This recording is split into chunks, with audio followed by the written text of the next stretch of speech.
Hello, Comic-Con at home. I'm narrator Ray Porter, and you may or may not recognize my voice from the hundreds of audiobooks that I've narrated, most of them in this very fabulous Blanket Fort room that I'm talking to you from now.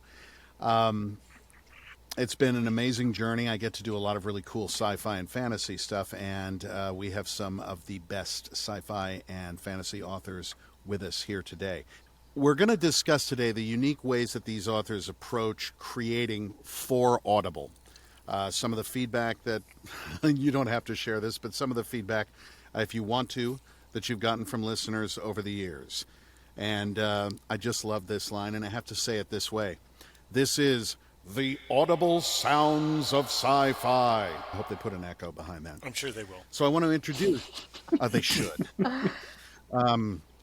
Imagine the echo. So I want to introduce our panelists. First, we have software engineer turned best-selling author and new dad, Andy Weir, whose debut novel, The Martian, won an Audie Award in the science fiction category, went on to become a blockbuster film starring Matt Damon. I was fortunate enough to perform the audiobook for Andy's most recent work, Project Hail Mary, and it was a book I loved. It's one of my favorites.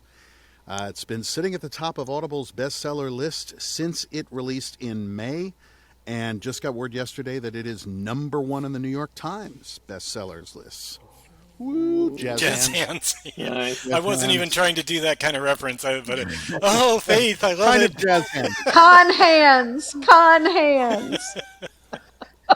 Next, we have master storyteller Brandon Sanderson, who you'll recognize from his best-selling series, including Mistborn, The Stormlight Archive, The Reckoners, many others, as well as for his work finishing Robert Jordan's Wheel of Time series.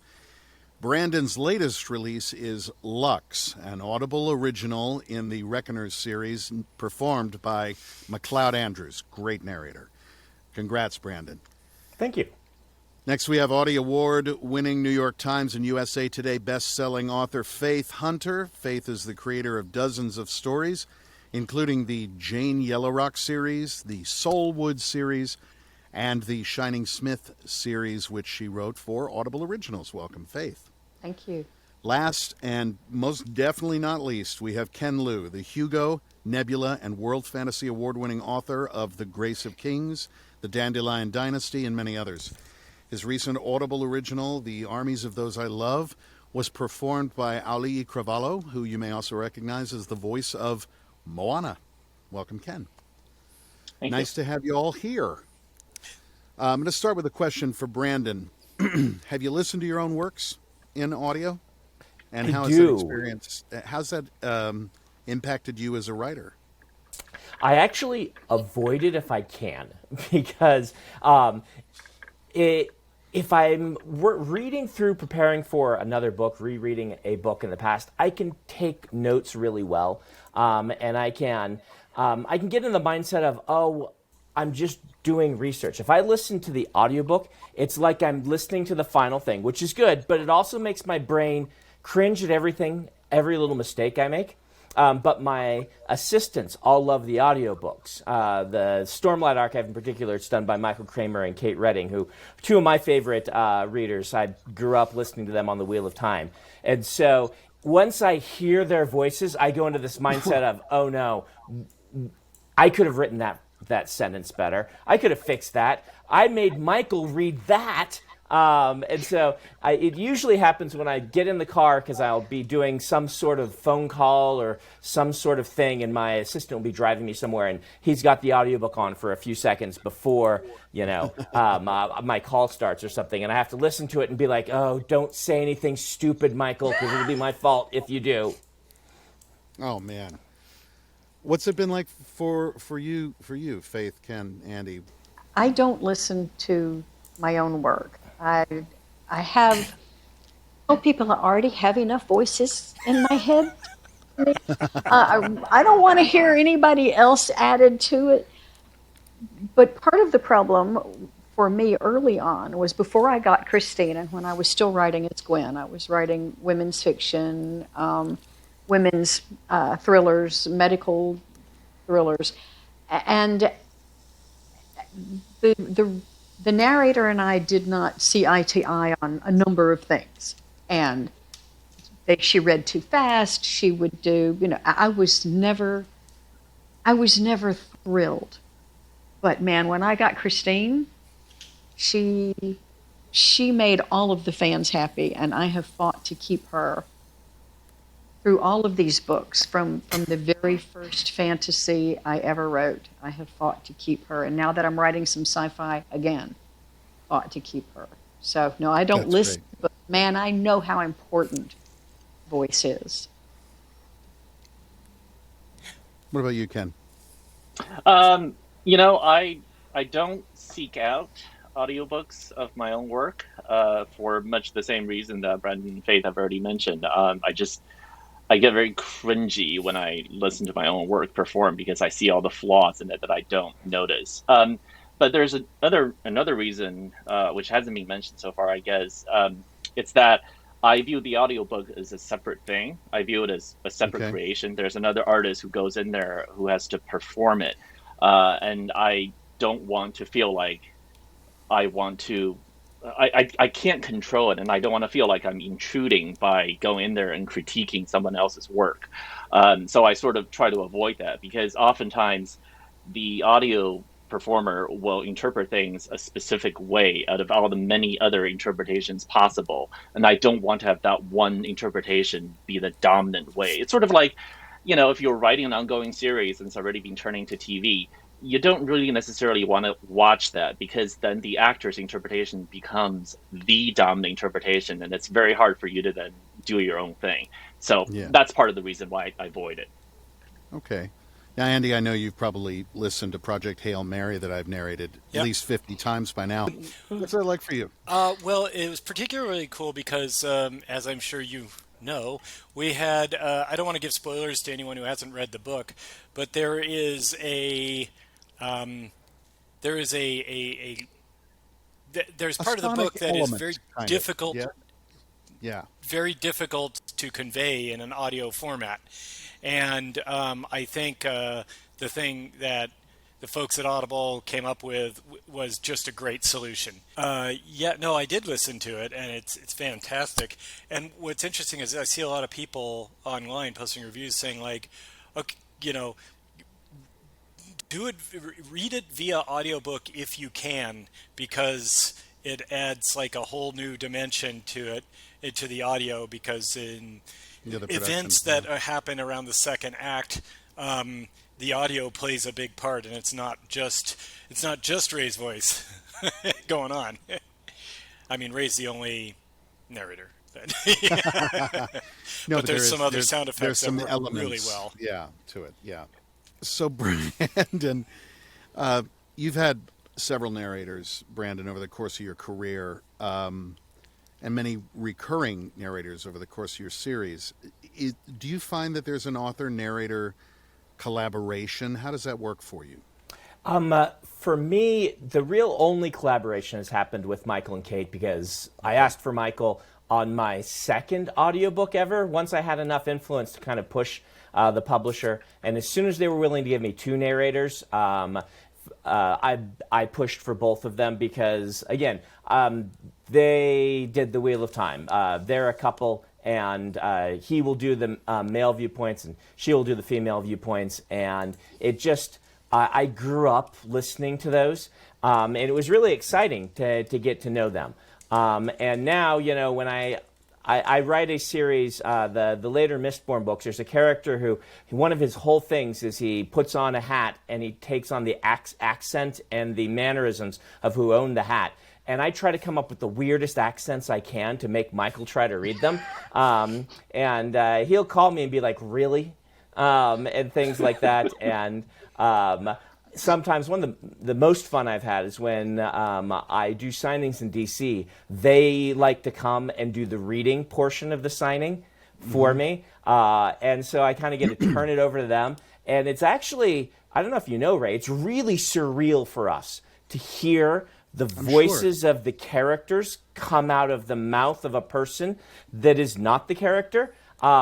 Because like I did it for the Wheel of Time with them, and I'd been growing up listening to the Wheel of Time, and so they came and were doing a reading, and it was really weird for me because it'd been 15 years of listening to the Wheel of Time at that point, and then to have the voices come out of people I now knew as Michael and Kate. I've experienced it's like seeing the voice actor of like some animated character that and you're talking to them, and then suddenly they lapse into the character voice, and you're like, how did Wacko get here? And it was like that. Did you? Because I know, Faith, you have the same kind of relationship with Christine Pham, who's another amazing narrator. Do you find, like when you're writing, knowing her voice and knowing her performance and what she's going to do with it, do you find that has an effect on your writing? It does. When I transferred from the Jane Yellow Rock series to the spinoff, which was the Soulwood series, it's set in hillbilly country. And I knew that she would be able to do those hillbilly accents fabulously, even though she does not live in the Appalachian Mountains. So what she did was she went online, she found YouTube videos of storytellers. Yes, it is. And she would send me these videos, and she would say, okay, at 2 minutes and 3 seconds, the guy in the red plaid, that's Nell's dad, I think. And the woman he's talking to about 30 seconds later, the woman in the blue dress, that's Nell's mama. And we were able to agree on the way the accents worked and the timing of the language. And then we would talk about Sam, who had been out in the world and not so much stuck in Appalachia, had been to college. When he came home, she said, all right, I think his accent is going to be this. And she would find someone with a less distinctive accent. And I would say, yeah, that's perfect. Or no, but the guy he's talking to, that might be, that might be wonderful. Collaboration. Yeah, we might spend 2 or 3 hours back and forth, especially on a new series, to find the right accents. And switched over to Sci-Fi. My Audible editor wanted me to change narrators, and I said no for 2 reasons. Number one, I know that she can do all of these accents, and that's important. Number 2, I also wanted that commercial tie-in. I wanted my existing fantasy fans to hear something familiar. So I'm moving from magic. I'm moving to a hard science fiction, slightly dystopian world. And I want those people who loved Jane and loved Nell to come in and hear something that subconsciously would bring them into this new world that I had created. And so I really fought to have Christine stay with me. I felt like it was the most important part of the Audible originals, was to have her. Now, Ken and Andy, you've had a lot of different narrators, it seems, for a lot of your books. Do you, what is that experience like if you actually listen to the performance? Andy, go ahead. For me, the biggest issue and it's one of those things. It's like everyone says you imagine it one way in your mind, and then when it's performed, you see it another. Especially Ken had that experience. I mean, I felt that way. I felt that way about The Martian in the movie version and the audiobook and everything. It's just when you see other people do a representation of something you wrote, it's never going to perfectly match up with what you had in your mind. And at first, that makes you cry a little inside, and then after a while, you say like, okay, well, this is actually really good. It's just I had this dissonance at the beginning because it didn't match my vision of it. But the one thing that does get me sometimes is when the narrator decides to give an accent to somebody that I didn't imagine having an accent, or vice versa. So oftentimes it's like, okay, there's like a character that has some ethnic last name, but I didn't intend for them to be like fresh off the boat, right? You know, it's like, and so I'm like, well, no, this guy is supposed to be like, so in my mind, this guy's some like fourth generation American who has a Russian last name or something, but in the audiobook, he's like, hello, I'm very glad to, you know, so, but I'm not talking about Dimitri. Thank you Roy, very by much. the way. There is an entire race of people in my biggest series who have Australian accents now. I did not write that, but every one of them they gave Australian accents to. So there's Australians, there's fantasy Australians in my series. Well, you know what's funny is that like over time, accents get assigned to fantasy analogs. Like dwarves all speak with a Scottish Right. accent. It's a thing. Pirates all speak with a Cornish accent. Most people don't know that, but that accent of "Yar, I be sailing the sea." That's actually the accent from about 100 years ago from people in Cornwall. I have I have similar thoughts in the sense that oftentimes when I'm writing something, I leave things ambivalent or I leave it open to multiple interpretations. In fact, I would have sections of the novel written from an ambivalent point of view where it's not clear whose character's point of view it is. And I like that. I deliberately left it that way. And then, of course, as the narrator, you can't do that. You have to actually pick. I mean, that's one of the things about literary fiction versus an audio performance of it. A lot of things you can leave to be up to the reader. You cannot. The narrator has to actually make a choice. Even emotionally, sometimes I deliberately make a statement emotionally ambivalent. It can be read multiple ways depending on how you interpret it. But the narrator has to pick one. And so it's something that I'm just coming to terms with. I sort of have to decide that this is just a different medium with its own unique requirements and unique advantages, and I just have to accept that. And initially, I do have trouble with that. I feel like maybe there's some way to leave in the ambiguity, the plenitude of choices. But over time, I've come to see differently. The audio format has its own beauty, and the narrator is a full artist, and they have to be able to make choices to create the work that is beautiful. And I've learned to accept that, and now I'm much happier. If I have to listen to an audiobook of mine, I no longer have such a strong reaction about it not matching the way I want it to be. It's very strange also as a narrator. I mean, one of the pitfalls is there's a literary device I've found that seems to come up quite often where there will be a mystery voice, let's say on a phone or in a darkened room or whatever, who later is revealed to be a certain character. Well, if I do the voice of that character, then it's no longer a mystery voice. So how do I hide it? Somehow in the writing. And there are some funny instances where they really are almost two different forms completely, and they kind of bump up against each other in an interesting way.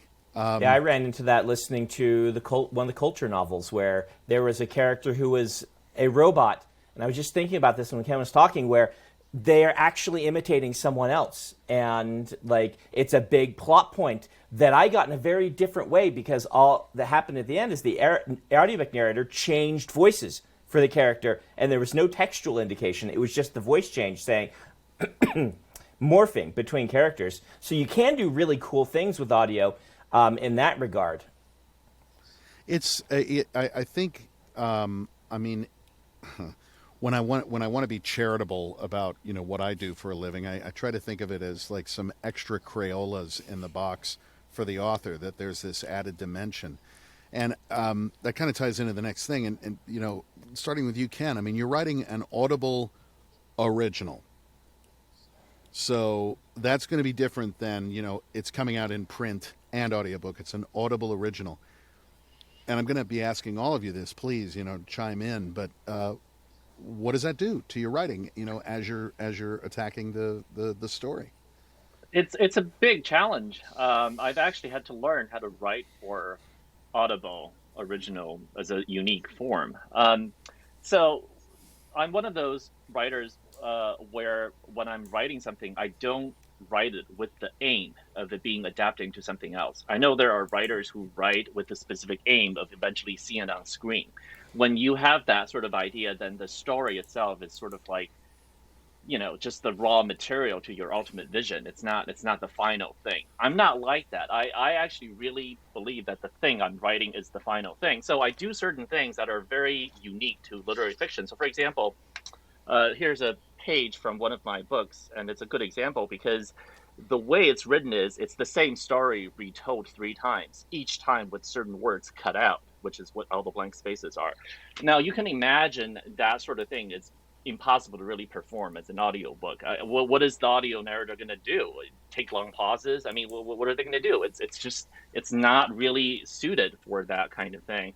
Also, I do things like exactly. It's an interesting challenge, right?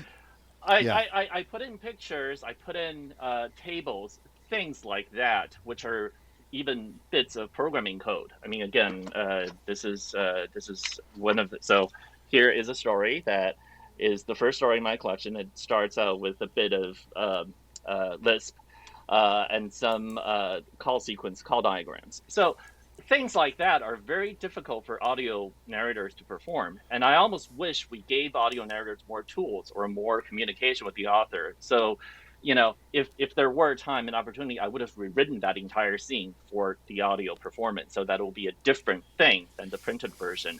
But generally, I don't get choices. I don't get enough input into that. Anyway, all of that aside, when I was writing an Audible original, I had to put all of those techniques as a literary writer, as someone who's focused on the printed page aside. I have to tell myself, cannot do that. Doesn't work. They will not come across. You can't do fancy tell a story in the footnote thing. You can't do link back and forth and let the words flow on the page in a certain way. You just can't do any of that. I have to throw all of that out. Instead, I had to lean into the advantages of the audio format and say, what can I do here to give the audio narrator room for interpretation and performance and to allow things to come out? Instead of doing dialogue tags, can I write the dialogue so distinctively that they can perform it? Can I leave the descriptions such that there's a beauty to the way these words sound, the rhythm and the music and the poetry, so that it's not just heard in the reader's mind, but rather through the ear? I had to sort of, in a way, go back to what I learned about writing plays to write an Audible original, and I found that very helpful, thinking through that way. And what would you say, Brandon? I mean, have you had that experience as well? Yeah, so I'll admit, Ray, I cheated.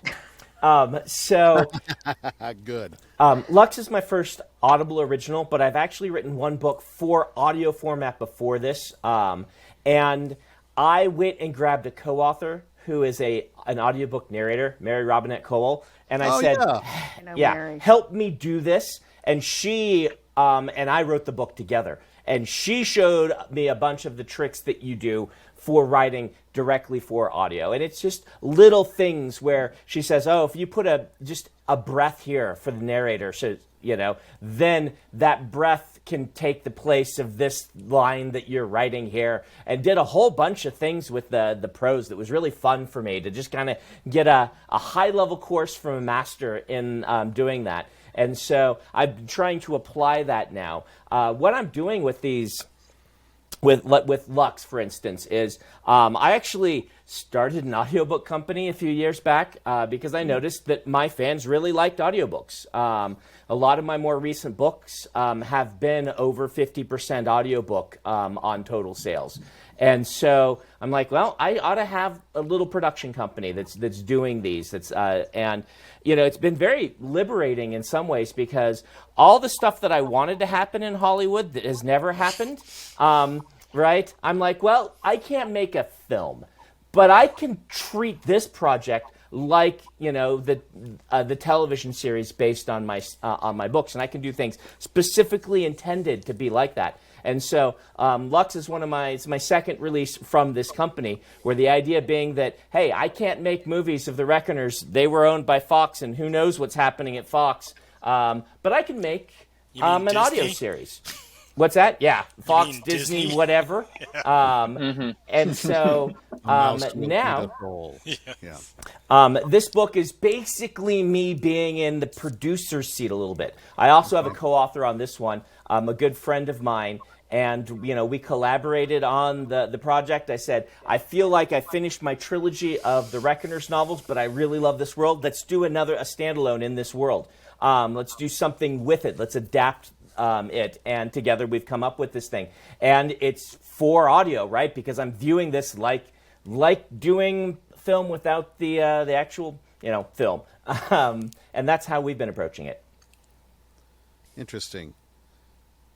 Faith, Andy, what would you say? I mean, as far as is there a sort of a gear shift that happens when you're writing a book, knowing that it's going to only be audio, or have you encountered that? Is that something that you've had to deal with? Go ahead, Ann. Okay, thanks. So I have never written anything solely for audio. Okay. So I can't really speak to that. I want to. I actually pitched an idea to Audible that they may or may not be interested in. I want to make a radio show. I want to make a serial. That's fun. cool. Yeah, I want with not just one narrator, but like a cast. And I mean, because nowadays everybody can do it from their home. They don't all need to be in the same room.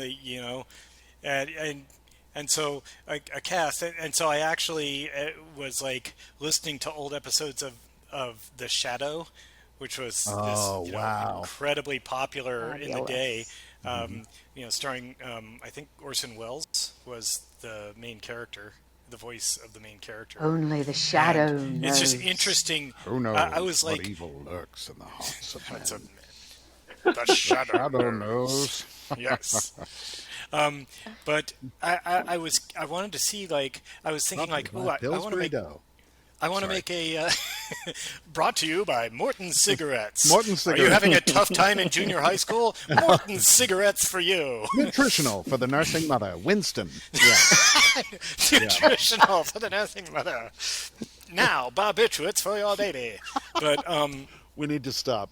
Okay, but so I was curious. I'll try not to hijack the conversation too long, but I was like, oh, I want to write like an audio serial, not just like a story that's done. I want it to be like, join us next week for the, I was actually idea. Thinking of like coming up with a story idea that takes place in the 30s and would actually, stuff like that. But anyway, I was like, and then I immediately ran into like a million problems. I was like, wait, how the hell do I convey this? How do I convey that in a pure audio format? If only like an entire generation of entertainers had worked this out in the past at some point. Well, wait, they have. So that's when I started listening to, and it's amazing how they subtly do things. It's not just here's how you solve that problem. It's like if you need the listener to know that there's like a thing in the room, you have to find a way for that thing to be mentioned in dialogue. So it's so weird because they would almost never have a straight up narrator. You're almost always just listening to the dialogue of the characters. There might be a narration at the beginning or a narration when they come back from a commercial break or something, but so one tiny example that I was like, oh, okay. She's like the character was like made some lame joke at his girlfriend at her expense, and she's like, "Why I ought to throw this at you?" And he's like, "Well, I wouldn't throw that inkwell. You'd get ink everywhere or something like that." And now it just went by real fast. But then later it was important that there's an inkwell in that room, and so it's just the way that you have to sneak the exposition, and it's completely different than narrative fiction writing. And so, anyway, I just. It's a fascinating idea. Yeah. Thanks. For me, it's I did part of the multicast of Neil Gaiman's Sandman with that very sort of atmospheric, less narrator-heavy, more story-oriented, and a lot of sound elements. Dirk Maggs produced it, and so there was tons of production around it. Faith, have you done specifically for audio, or has it always been kind of both print and audio? Or The Junkyard Cat series with the character Shining Smith that you mentioned earlier is an Audible original series. It's a novella series. Right. The second one is out. The third one, Junkyard War, needs to be written very quickly. I was just sitting here thinking, yeah, I need to get to work on that soon. But for me, there were two things in addition to what everyone else has been saying that seemed very important, and one was the linearity of the point of view. It needed to be specific so that the narrator could follow it very easily and could follow the timeline very easily. Because narrators are simple folk. Yeah, I don't like them to have to. I don't want them to have to work hard. They're easily frightened. I don't want them. It's best if you have a treat or something to offer them. Don't I make do. eye I contact do. with them. Don't ever look them in the eye. But I wanted to make it easy. I didn't want this to be something that would become difficult. I wanted to make the flow of the prose more linear. And I think part of science fiction, that was something that I was able to do a little differently from my previous prose had more flashbacks and more backstory. The backstory has to become part of the current story. Yes. So instead of my character having flashbacks, my character has to have the past through dialogue. So that was one of the things that I did different. And the other thing is that the voices had to reflect the characters. So Shining Smith is the ordinary girl who isn't ordinary. So if you have the Smith and the Shining put together, and to me it said something about who she was. And she doesn't have a distinctive accent. She's kind of Midwestern, Mary Seattle accent. So there was really nothing important there to tell Christine. But the AI, Jolene, is a whole different ballgame, because Jolene is she's the Golden Girls meets Miley Cyrus singing Jolene. Yeah. And she needed to have that. This robot needed to be the voice of the series. She had to be specific. And then the sentient cats, they had to have their own voice because they don't speak out loud. It's all mind to mind. So all of those things had to come together, and it had to make sense on the page so that when Christine got it and she's working with it, she doesn't have to look back later and go, oh, I screwed up on that. That's not what she meant. Now I've got to go back and redo it. I wanted it to be really clear, really concise, and there to be no doubt who is talking at any one time. It sounds, Faith, like you really do have very specific thoughts about the way these people sound. Would you say that's true? You guys, do you feel that way too with characters that you write in your books? Are you hearing the way that they sound or that they should sound? I hear it more for a first-person narrator. I write a lot in third limited, and in those, I'm not. In the first, I will occasionally. That's absolutely true. I write predominantly in first person, so that becomes much more important. And I do agree. I'm writing some short stories now, some novellas now, in multiple third, and I'm very careful to treat it differently from the way I do with my first person, because I know that it's going to be up to the narrator a whole lot more than the first person. I write kind of exclusively first person, not by choice, but that's just kind of how it ended up, because the truth is nobody's worked out. I'm not a very good writer, and it's so much easier to write a first person narration. You can just do straight up tell don't show, and nobody minds.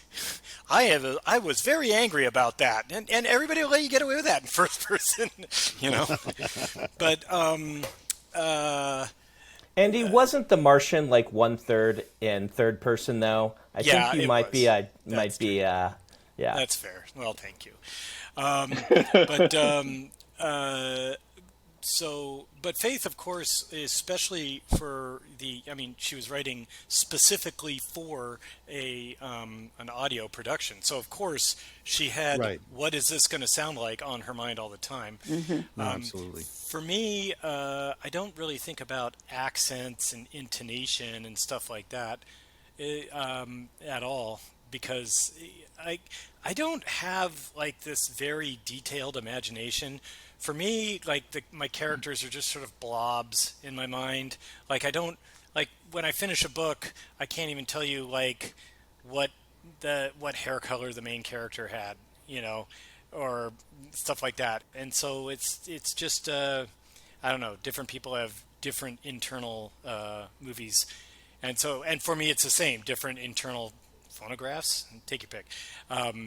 That I don't imagine their voice in any specific way. It's just here's the information that got conveyed. Ken, do you hear characters or things in the book as much as you know in reading them? I may be unique in this regard, but like I was saying earlier, much of my fiction career has been about writing fiction that in my mind feels like a collaboration with the reader. So I try actually not to be very specific about how I imagine my characters talk, sound, whatever. I feel like I want to leave a lot of negative space. I'm leaving in just enough for the reader to imagine their own version of the character. So when I write a book, I really don't want to control all of it.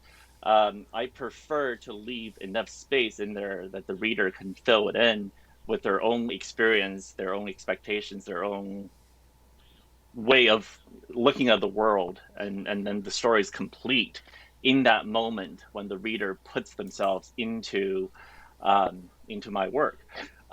So it's very different when I'm writing for audio. In that case, I feel like the narrator is taking the place of my imagined reader, and it's up to them to do the interpretation and fill in the space. So again, I don't have very specific imaginations of how the intonation and so on. Not in general. I mean, there are specific lines where I'm like, this really has to be done this way. But for most of it, I sort of leave it open to the interpretation. I mean, again, this may have to do with the fact that I studied playwriting largely. And when you're doing that, you really do feel that you have to leave room for the actors to do their interpretation. You cannot control every aspect. Actors are collaborators; they're not robots. So that's kind of how I approach my fiction too. I often ask the reader to play the role of the actor. I don't think that's. Oh, well, I was going to say, as a theater actor, I always have been very committed to the idea of staying the hell out of the way of the text. The analogy that I've used often is that if I'm a really good mailman, I will bring the thing that the author has written to the audience and kind of stay out of the way, because it's a sort of the audience is committing an act of creation as well as the author is. And if I can deliver it as efficiently as I possibly can without putting too much spin on it, then the audience is going to have that proper relationship with the author or playwright is, and it just kind of translated over to narrating audiobooks. Like, I try to do just enough to help the audience, so I what you're saying, Ken, definitely jives with what I say. What has been your response from fans of your work to the audio stuff? What has it been like? Has there been any surprises or revelations from people that are like, wow, I listened to the audio version of your book and I got this, what has it been like for you? I've found interesting what different types of audiobooks people like. For instance, with a lot of my mainstream novels, we haven't done this yet with any of my my audio originals, but I push and kind of have strong-armed the publisher into doing both full cast and non-full cast, because I get enough email from my fans saying, I really want a full cast, and enough email from other fans saying, please don't do only full cast. They drive me up the wall. And I find it interesting. Audiences are really divided on that, yeah. Well, and you also get some people like Will Wheaton who do straight reads. I listened to Scalzi's Red Shirts, and I really liked how Will Wheaton interpreted that. But there were no voices; it was just straight read. And other people are like, if you're not doing the voices, why am I listening to an audiobook? But they don't want a full cast; they just want a narrator doing that. And so you almost have like 3 modes that you have to choose between when you're picking an audiobook narrator, and everyone has really strong opinions about them. For sure. My fans love that. I think it was Brandon who said that 50% of your income, one of you did, the 50% of your income is from audiobooks, and I'm in the same spot. So I don't want them to go away. I mean, I think they're fantastic. And I know, and my fans are fully behind audiobooks. I mean, if anything, Faith, I feel like that's I'm it's going to loving get it. even bigger because more and more people are able to consume audiobooks exclusively, if not as the dominant means of consuming fiction. I mean, Right. I didn't realize this. I think it's Right. changed in the last 2 decades or so. When I started out, audiobooks were not really very easily available, and you had to get them on CDs, and it was, very expensive, very hard to do. But now Right. it's not the case. A lot of times people have no time to actually read a book. They need, this is the way they get fiction. It makes sense, and Well, I think we embrace it. I think the And vast some of majority us, My biggest fans are biggest fans exactly. are truckers. I get a lot of long haul truckers. Long haul saying nice truckers things, love me. and some of us might just write books that commuting. are kind Yeah. of big, and Yeah. it turns out that when you can get one of you look at the things you can buy in audiobook, and you're like, this one's 19 hours, this one's 55 hours, and they're both 1 credit. Yeah. I'd like to finish up briefly, going kind of around the horn. Where you draw inspiration for your work, or what other creators inspire you? I'll start, I guess. I grew up reading my father's science fiction collection, so even though I'm kind of a Gen Xer, I'm 48. I grew up reading the juveniles, the science fiction of the 50s and 60s, early 70s. So my holy trinity are Asimov, Heinlein, and Clarke. Yeah. So that's why it's weird. I'm known as this rare, optimistic science fiction author, but that wasn't rare back in the golden age of science fiction. That was normal. That was the standard, is that the future is awesome. The main character has some problems, but the future is awesome. And that's like the style of writing that inspired me and still does. I'm not sure I can pick a single inspiration, or even, I get this question a lot. It's a very valid question, but I read a lot. I like to read widely. I like to read in a lot of different genres. I, of course, love epic fantasy and science fiction, but I don't know that there's like one thing that you could point to. I think it's really important to keep up to date on what people are doing now, but I also think it's really important. Like, I've read a lot of those masters that Andy mentioned. It's inspiration. We're writers. They comes from basically everything that happens in our lives ends up in books. And you'll be thinking, oh, I need to go read this to be inspired. But then, your kid will do something stupid, or your cat will jump on your head, and it'll be something that sparks a story instead. And so, yeah. Cool. Ken, what about you? Pretty much the same. I mean, I can't say I point to any specific thing as inspiration, but pretty much everything. Science papers, my kids playing games, the modding community, just anything that I see. I guess I generally like it when people do things that are not intended, or they're not supposed to do. I've always had an affinity for people who try to take old things and use them for different purposes, which is why I particularly like makers and folks who mod things. And I think they give me a lot of inspiration. A lot of my fiction is about that. And it's about taking old forms and do something new, Yeah. Faith? And I grew up reading those masters because, hey, old here. So besides them, when I was a kid, it was also it was Pern with Anne McCaffrey. I mean, when I was a kid, it was the most marvelous thing. And then there was Anne Rice, who came along doing something totally different. No one else had done before, and no one else did for a long time afterwards. Not because people didn't want to, but because New York said, there's only one Anne Rice. Nobody else. Little did they know. Dean Koontz, Lois McMaster Bujold.